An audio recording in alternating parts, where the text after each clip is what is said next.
Oh, I'm gonna throw up. Maybe.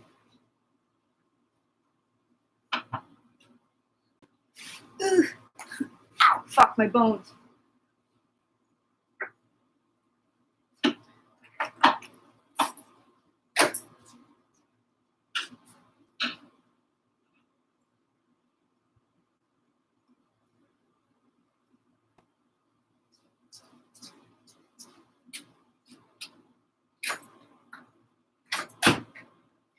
Hello, hello, hello, hello.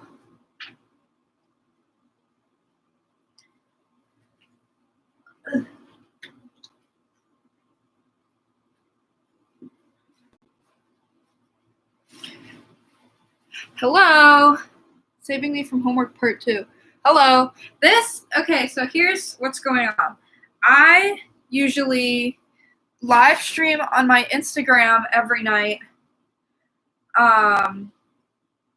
and read a book aloud. And we've been reading The Great Gatsby. And I usually live stream on Instagram, right? So I broke my phone charger, and you're welcome to sit around and join if you'd like. I'm going to message all the buddies. Say, live on YouTube right now, exclamation point. So I'm not singing, this is just a contingency thing for my book club, which is all good with me, baby.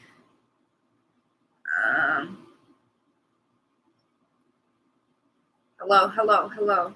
And what sucks about it is that I can't see specifically who's in the fucking stream. So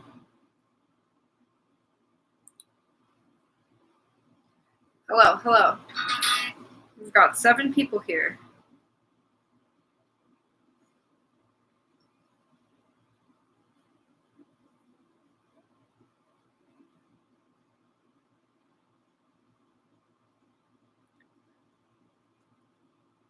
Hello, hello.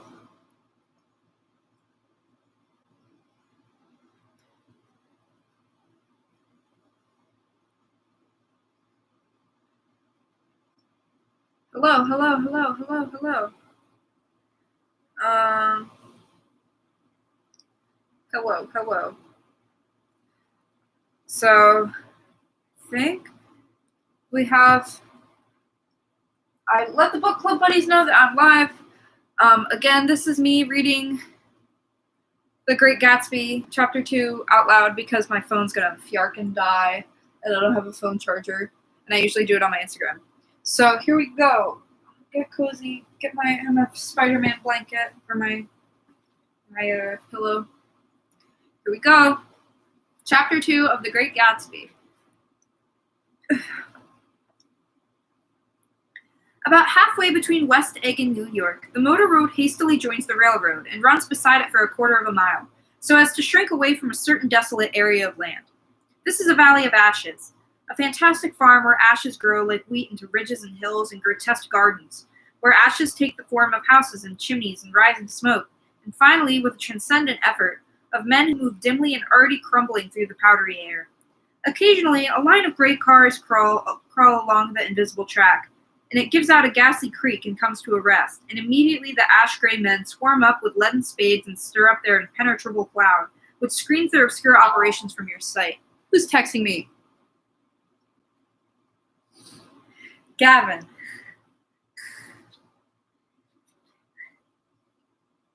But above the gray land and the spasms of bleak dust which drift endlessly over it, you perceive, after a moment, the eyes of Dr. T.J. Eckelberg. The eyes of Dr. T.J. Eckelberg are blue and gigantic. Their retinas are 1 yard high. They look out of no face, but instead from a pair of enormous yellow spectacles which pass over a non-existent nose. Hi, Sydney! Evidently some wild wag of an occultist set them there to fatten his practice in the borough of Queens, and then sank down himself into eternal blindness, or forgot them and moved away. But his eyes, dimmed a little by many paintless days under sun and rain, brood on over the solemn dumping ground. The Valley of Ashes is bounded on one side by a small, foul river, and when the drawbridge is up and let barges through, the passengers on waiting trains can stare at the dismal scene for as long as half an hour. There is always a halt there of at least 1 minute, and it was because of this I first met Tom Buchanan's mistress.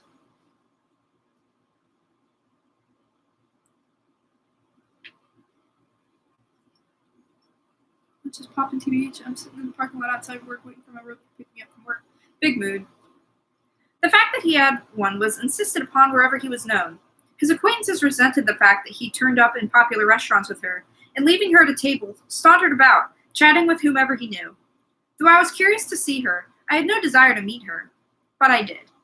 I went up to New York with Tom on the train one afternoon, and when we stopped by the ash heaps, he jumped to his feet, and taking hold of my elbow, literally forced me from the car. "We're getting off," he insisted. "I want you to meet my girl." I think he tanked up a good deal at luncheon, and his determination to have my company bordered on violence. The superstitious assumption was that on Sunday afternoon I had nothing better to do. I followed him over a low, whitewashed railroad fence. We walked back 100 yards along the road under Dr. Eckelberg's persistent stare. The only building in sight was a small block of yellow bricks sitting on the edge of a wasteland, a sort of compact main street ministering to it, and a contiguous to absolutely nothing. One of the 3 shops it contained was for rent, and another was an all-night restaurant, approached by the trails of ashes. The third was a garage. Repairs. George B. Wilson. Cars bought and sold, and I followed Tom inside. The interior was unprosperous and bare, and the only car visible was the dust-covered wreck of a Ford which crouched in a dim corner. It had occurred to me that this shadow of a garage must be a blind, and that sumptuous and romantic apartments were concealed overhead, when the proprietor himself appeared in the door of an office, wiping his hands on a piece of waste. He was a blond, spiritless man, anemic and faintly handsome. When he saw us, a damp gleam of hope sprang in his light blue eyes. "Hello, Wilson, old man," said Tom, slapping him jovially on the shoulder. "How's business?" "I can't complain," answered Wilson, unconvincingly. "Where are you going to sell me that car?" "Next week. I've got my man working on it now." "Works pretty slow, don't he?" "No, he doesn't," said Tom coldly. "And if you feel that way about it, maybe I'd better sell it somewhere else after all." "I don't mean that," explained Wilson quickly. "I just meant—" His voice faded off, and Tom glanced impatiently around the garage. Then I heard footsteps on the stairs, and in a moment the thickish figure of a woman blocked out the light from the office door. She was in the middle 30s, and faintly stout, but she carried her surplus flesh sensuously, as some women can. Her face, above a spotted dress of dark blue, contained no facet or gleam of beauty, but there was an immediately perceptible vitality about her, as if the nerves of her body were continually smoldering. She smiled slowly, and she walked past her husband as if he were a ghost, shook hands with Tom, looking him flush in the eye. Then she wet her lips, and without turning around, spoke to her husband in a soft, coarse voice. "Get some chairs, why don't you, so somebody can sit down." "Oh, sure," agreed Wilson hurriedly, and went towards the little office, mingling immediately with the cement color of the walls. A white ashen dust veiled his dark suit and his pale hair as it veiled everything in the vicinity, except his wife, who moved close to Tom. "I want to see you," said Tom intently. "Get on the next train." "All right. I'll meet you by the newsstand on the lower level." She nodded and moved away from him just as George Wilson emerged with 2 chairs from his office door. We waited for her down the road and out of sight. It was a few days before the 4th of July, and a gray, scrawny Italian child was setting torpedoes in a row along the railroad track. "Terrible place, isn't it?" said Tom, exchanging a frown with Dr. Eckelberg. "Awful. It does her good to get away." "Doesn't her husband object?" "Wilson? He thinks she goes to see her sister in New York. He's so dumb he doesn't even know that he's alive." So Tom Buchanan and his girl and I went up together to New York, or not quite together, for Mrs. Wilson sat discreetly in another car. Tom deferred that much to the sensibilities of those East Eggers who might be on the train. She had changed her dress to a brown-figured muslin, which she stretched tight over her rather wide hips as Tom helped her over the platform in New York. At the newsstand, she bought a copy of the Town Tattle and a moving picture magazine. In the station drugstore, some cold cream and a small flask of perfume. Upstairs, in the solemn, echoing drive, she let 4 taxicabs drive away before she selected a new one, lavender-colored with gray upholstery, and in this we slid out from the mass of the station into the glowing sunshine. But immediately she turned sharply from the window, and leaning forward, tapped on the front glass. "I want to get one of those dogs," she said earnestly. I want to get one for the apartment. They're nice to have. A dog. We backed up to a gray old man who bore an absurd resemblance to John D. Rockefeller. In a basket swung from his neck cowered a dozen very recent puppies for an indeterminate breed. What kind are they? Asked Mrs. Wilson eagerly as he came to the taxi window. All kinds. What kind do you want, lady? I'd like to get one of those police dogs. I don't suppose you got that kind. The man peered doubtfully into the basket, plunged in his hand, and drew up one, wriggling by the back of the neck. That's no police dog, said Tom.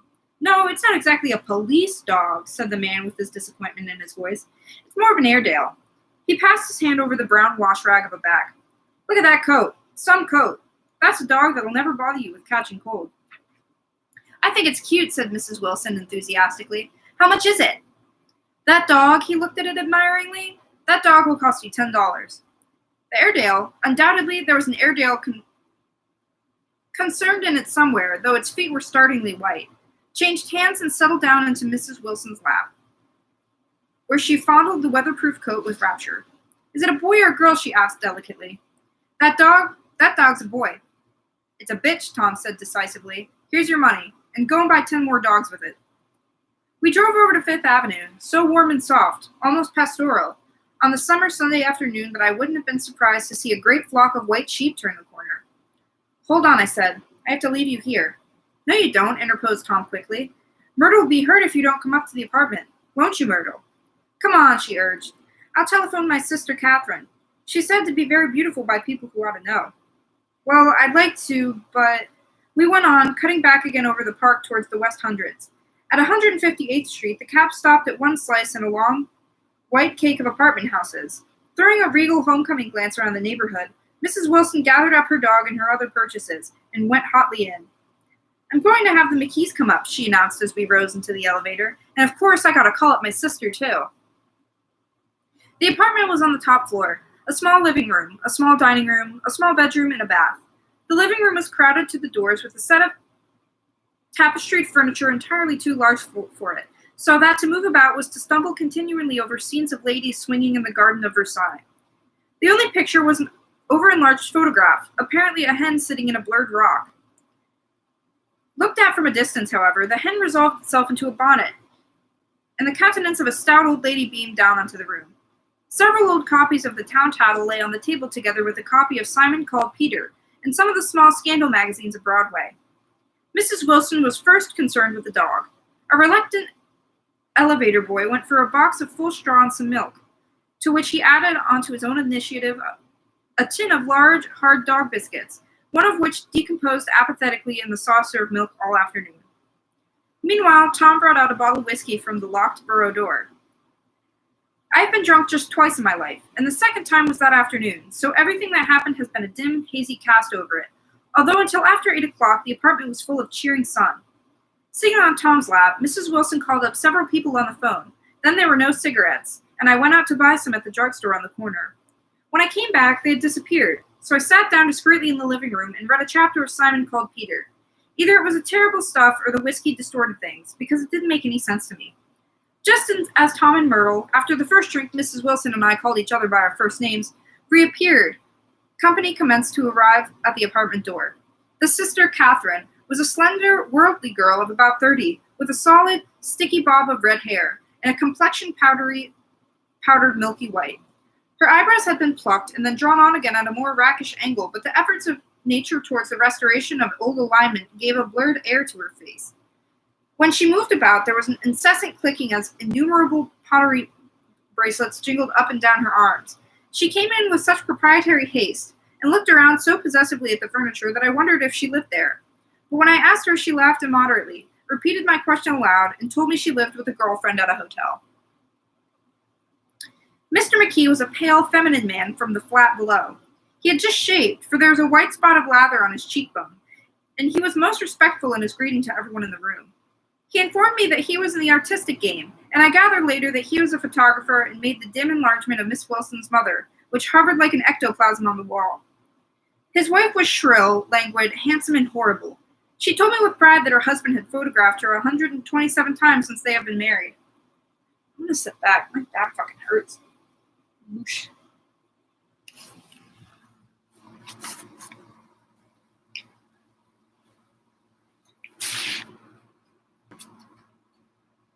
Mrs. Wilson had changed her costume some time before, and now, attired in an elaborate afternoon dress of cream-colored chiffon, which gave out a continual rustle as she swept about the room.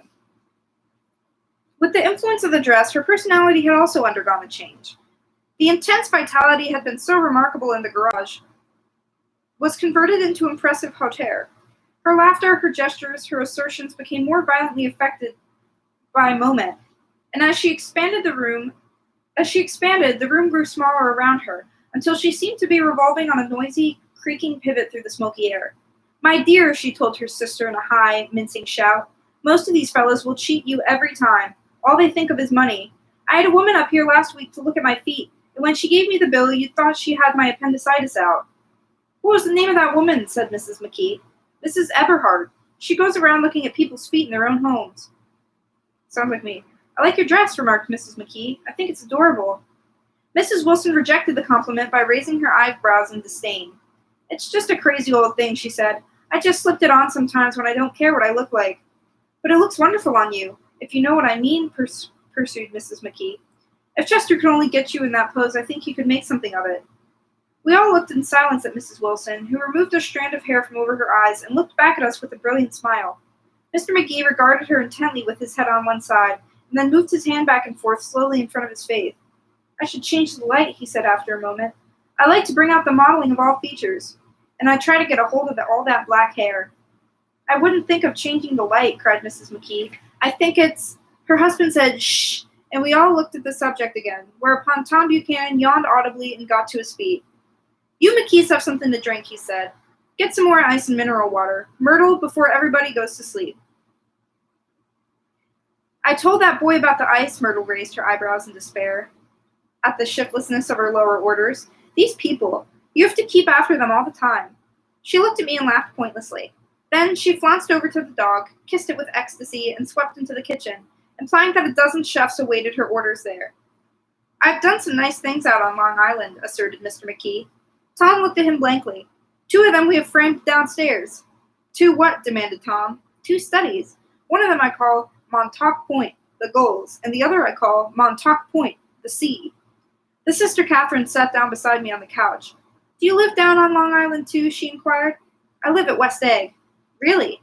I was down there at a party about a month ago, at a man named Gatsby's. Do you know him?" "I live next door to him."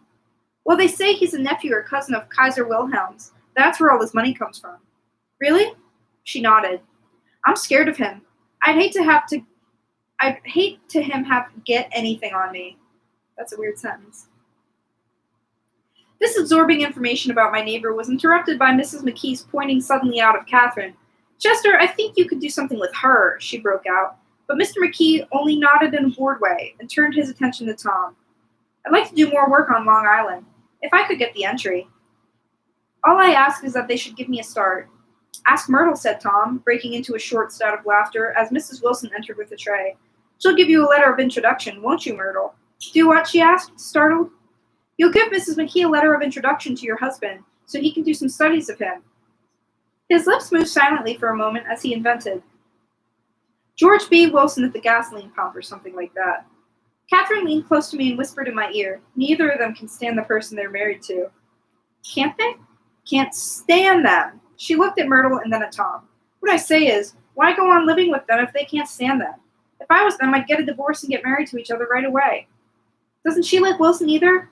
The answer to this was unexpected, and it came from Myrtle, who had overheard the question, and it was violent and obscene. "You see," cried Catherine triumphantly. She lowered her voice again. "It's really his wife that's keeping them apart. She's a Catholic, and they don't believe in divorce. Daisy was not Catholic, and I was a little shocked at the elaborateness of the lie." "When they do get married," continued Catherine, "they're going west to live for a while until it blows over. It'd be more discreet to go to Europe." "Oh, do you like Europe?" she explained surprisingly. "I just got back from Monte Carlo." "Really?" "Just last year I went over there with another girl." "Stay long?" "No, we just went to Monte Carlo and back. We went by the way of Marseille.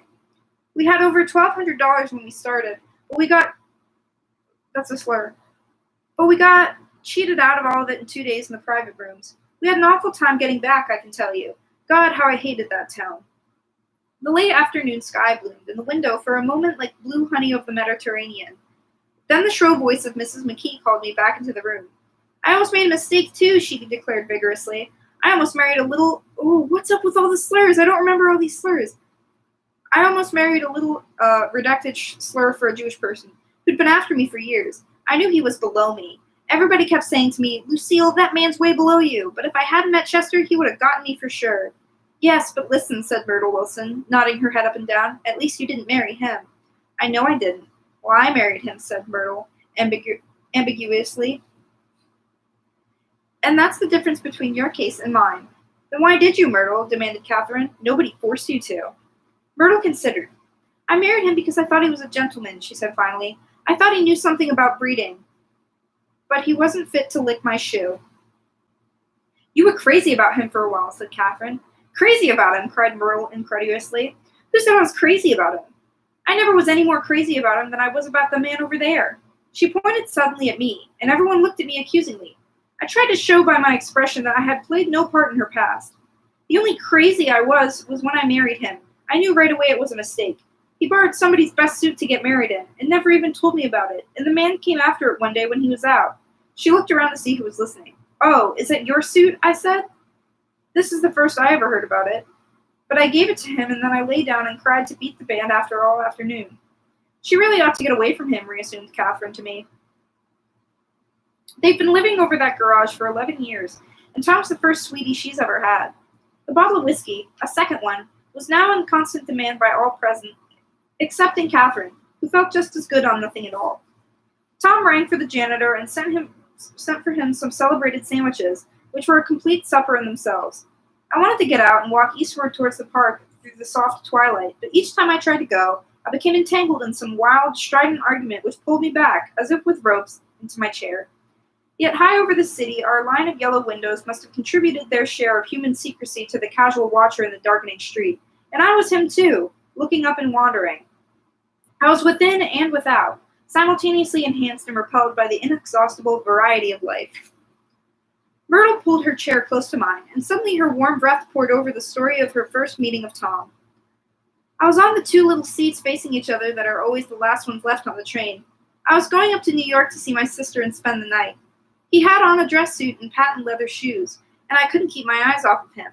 But every time he looked at me, I'd pretend to be looking at the advertisement over his head. When we came into the train station, he sat next to me, and his white shirt front pressed against my arm. So I told him I'd have to call a policeman, but he knew I lied. I was so excited that when I got into the taxi with him, I didn't hardly know I wasn't getting into a subway train. All I kept thinking about over and over was, you can't live forever, you can't live forever. She turned to Mrs. McKee, and the room rang full of her artificial laughter. My dear, she cried, I'm going to give you this dress as soon as I'm through with it. I've got to get another one tomorrow. I'm going to make a list of all the things I've got to get. A massage and a wave, a collar for the dog, and one of those cute little ashtrays where you touch a spring, and a wreath of a black silk bow for the mother's grave that'll last all summer. I got to write down a list so I won't forget all the things I got to do. It was 9 o'clock. Almost immediately afterward, I looked at my watch and found that it was 10. Mr. McKee was asleep on the chair with his fist clenched in his lap, like a photograph of a man in action. Taking out my handkerchief, I wiped from his cheek the remains of a spot of dried lather that had worried me all afternoon. The little dog was sitting on the table looking blind with his eyes through the smoke, from time to time groaning faintly. People disappeared, reappeared, made plans to go somewhere, and then lost each other, searched for each other, found each other a few feet away. Sometime towards midnight, Tom Buchanan and Mrs. Wilson stood face to face, discussing in impassioned voices whether Mrs. Wilson had any right to mention Daisy's name. Daisy, Daisy, Daisy, shouted Mrs. Wilson. I'll say it whenever I want. Daisy, and Daisy. Making a short, deft movement, Tom Buchanan broke her nose with his open hand. There were bloody towels upon the bathroom floor, and women's voices scolding, and high over the confusion a long, broken wail of pain. Mr. McKee awoke from his doze and stared in a daze towards the door. When he had gone halfway, he turned around and stared at the scene. His wife and Catherine scolded and consoling as they stumbled here and there among the crowded furniture with articles of aid, and the despairing figure on the couch, bleeding fluently, and trying to spread the copy of the town tattle over the tapestry scenes of Versailles. Then Mr. McKee turned and continued on out the door. Taking my hat from the chandelier, I followed. Come to get lunch someday, he suggested, as we groaned down the elevator. Where? Anywhere. Keep your hands off the letter, snapped the elevator boy. I beg your pardon, said Mr. McKee with dignity. I didn't know I was touching it. All right, I agreed. I'll be glad to. I was standing beside his bed, and he was sitting up between two sheets, clad in his underwear, with a great portfolio in his hands. Beauty and the Beast, Loneliness, Old Grocery Horse, Broken Bridge. Then I was lying half asleep in the cold lower level of the Pennsylvania station, staring at the Morning Tribune and waiting for the 4 o'clock train. And that was chapter 2. And depending on our book club stream will probably be on here tomorrow night too, because my phone's broken. But thank you for reading with me. And shout out, yeah, that was a lot of fun. So I'll see you tomorrow night at 9 o'clock Eastern Standard Time. And yeah, bye.